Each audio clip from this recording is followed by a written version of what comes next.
বন্ধুরা, তোমরা কেমন আছো? আশা করি তোমরা খুব ভালো আছো। আমিও খুব ভালো আছি। আজকে তোমাদের আমি ট্যাংরা মাছের তেল ঝাল করে দেখাচ্ছি। আর এই ট্যাংরা মাছের তেল ঝাল করতে আমার কী কী লাগছে দেখে নাও। আমি কিন্তু ট্যাংরা মাছ নিয়ে নিয়েছি বন্ধুরা, দেখো। আর এটা করতে আমার লাগছে আদা আছে, রসুন আছে, একটা পেঁয়াজকে ছোট ছোট করে কুটে নিয়েছি, টমেটো, কাঁচা লঙ্কা, ধনেপাতা আর গোটা জিরে বাটবো। চলো বন্ধুরা, আমি কিভাবে রেসিপিটা করব দেখতেই পাবে। আর এই যে মশলা দেবো, দেখো ট্যাংরা মাছের তেল ঝাল করতে আমি গোটা জিরে দিয়ে দিয়েছি।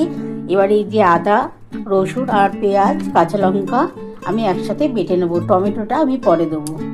দেখো, ট্যাংরা মাছের তেল ঝাল করার জন্য আমি কিন্তু গোটা জিরে দিয়েছি, একটা ছোট পেঁয়াজ, রসুন, আদা, কাঁচা লঙ্কা এগুলো আমি একসাথে বেটে নিই। আর টমেটো আর ধনেপাতা পরে দিচ্ছি।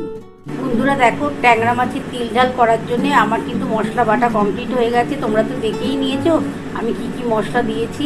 আর এই যে দেখো বন্ধুরা, আমার কিন্তু মাছের মধ্যে নুন হলুদ দিয়ে দিয়েছি। এটা ভালো করে মাখিয়ে নিই। আর এদিকে দেখো কড়া বসিয়ে দিয়েছি, কড়ার মধ্যে সরষের তেল দেওয়া আছে। সরষের তেলটাও দিয়েছি, একটু গরম হয়ে গেলে তেলটা মাছগুলো ভেজে নেব। মাছগুলো কিন্তু একটু ঢাকা দিয়ে ভাজবো। ট্যাংরা মাছ বিশাল ফাটে বন্ধুরা, তাই জন্য ঢাকা দিয়েই ভাজবো। বন্ধুরা দেখো, আমি কিন্তু ট্যাংরা মাছগুলো তেল গরম হয়ে গেছে দিয়ে দিয়েছি, একটু ভেজে নিই বন্ধুরা। তারপর আমি এগুলো তুলে তোমাদের রেসিপিটা করে দেখাচ্ছি। আর আমি একটু ঢাকা দিয়ে দিচ্ছি বন্ধুরা, কারণ প্রচণ্ড ফাটে তো, একটু ঢাকা দিয়ে দিলাম বন্ধুরা। এবার আমি একটু ঢাকাটা খুলে দেখি যে আমার এক পিঠ যদি ভাজা হয়ে থাকে আমি তাহলে উল্টে দেবো। উল্টে দিয়ে আর এক পিঠ ভেজে নেবো। ভেজে তারপর আমি তুলে রেসিপিটা করবো।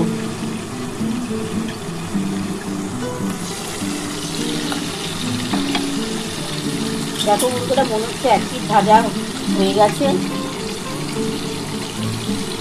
না বন্ধুরা, হয়নি এখনো। একটু ভেজে নিয়ে আর একটু কড়া করে ভাজবো একটু মাছটা।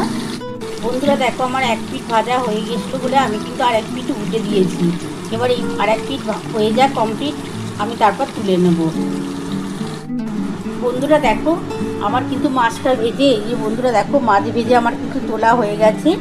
এবার আমি এই তেলের মধ্যে এই যে মশলাটা বেটে রেখেছি বন্ধুরা, দেখো এই মশলাটা দিয়ে দিলাম। এর মধ্যে পেঁয়াজ আছে, একটা ছোটো পেঁয়াজ, আদা, একটু অল্প রসুন আর কাঁচা লঙ্কা আর গোটা জিরে একসাথে বেটেছি বন্ধুরা।